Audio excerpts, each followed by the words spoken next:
Bonjour, je suis maître Pascal Bichard-Ajabo, avocat au barreau de la Guadeloupe, Saint-Martin et Saint-Barthélemy. Et aujourd'hui, je vais vous parler d'un thème qui est quand même d'actualité, qui concerne la réparation du préjudice corporel pour les victimes d'accidents et d'agressions. Il faut savoir que la Guadeloupe est l'un des départements français les plus accidentogènes et les plus criminogènes.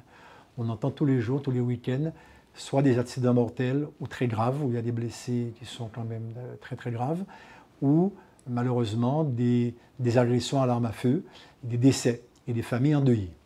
Il faut savoir que ces victimes doivent avoir une réparation intégrale et la loi le permet. Lorsque nous sommes dans le cadre d'un accident de la circulation, eh bien, cette victime a le droit de faire valoir ses droits auprès de la compagnie d'assurance du tiers responsable ou si elle-même, cette victime, son véhicule est assuré auprès de son assureur, qui va se retourner contre l'assureur du tiers responsable. Et les indemnités sont souvent limitées, malheureusement, lorsque la victime se présente sans défense, sans conseil. Alors, cette victime, elle a le droit à être assistée par un avocat, mais également par un médecin conseil. Et les frais de ce médecin conseil seront pris en charge par la compagnie d'assurance. Donc ça, c'est quand même un élément très important, puisque souvent, et dans 90% des cas, l'indemnisation qui va revenir à la victime va dépendre d'une expertise médicale qui va être ordonnée par une juridiction, soit une juridiction civile, soit une juridiction pénale. En tout état de cause, la victime pourra, par le biais de son avocat, solliciter, dans l'attente de son indemnisation finale, qui peut prendre quand même entre 2 et 3 ans, le temps qu'elle soit consolidée, une provision. Et cette provision lui permettra de faire face à ses premières dépenses.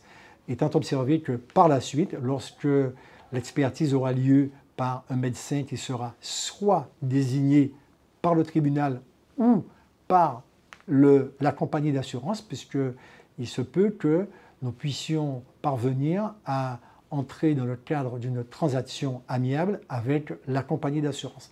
Et dans ce cas, le médecin de la compagnie convoquera cette victime, son avocat et son médecin conseil, et à l'issue de cette expertise, établira un rapport qui permettra ensuite à l'avocat de faire valoir la réparation intégrale du préjudice de la victime.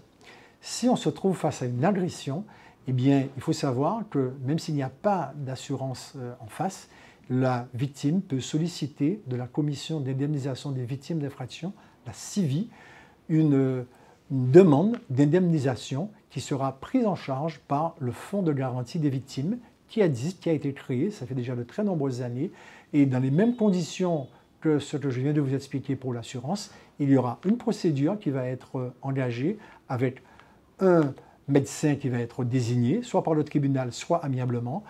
Et au cours de cette expertise, cette victime pourra se faire assister avec son avocat et avec son médecin conseil. Et à l'issue de cette expertise, pourra faire valoir la réparation intégrale de son préjudice. Donc il est extrêmement important que cette victime ne pense pas que c'est une agression, celui qui m'a agressé, il n'est pas solvable. Faux. Effectivement, si cette personne n'est pas solvable, en tout cas, il y a un fonds de garantie des victimes qui existe et il faut justement ne pas hésiter à solliciter ce fonds pour être indemnisé. Une des conditions principales pour être indemnisé, il ne faudrait pas que cette victime d'une agression ait elle-même contribué à la réalisation de son dommage, auquel cas l'indemnisation peut être refusée ou réduite. Et même si cette victime est décédée, ses ayants droit, donc sa famille, son père, sa mère, ses frères et sœurs, ses enfants, ont droit à la réparation du préjudice, soit dans le cadre du préjudice moral et également du préjudice économique. Je vous remercie de m'avoir écouté.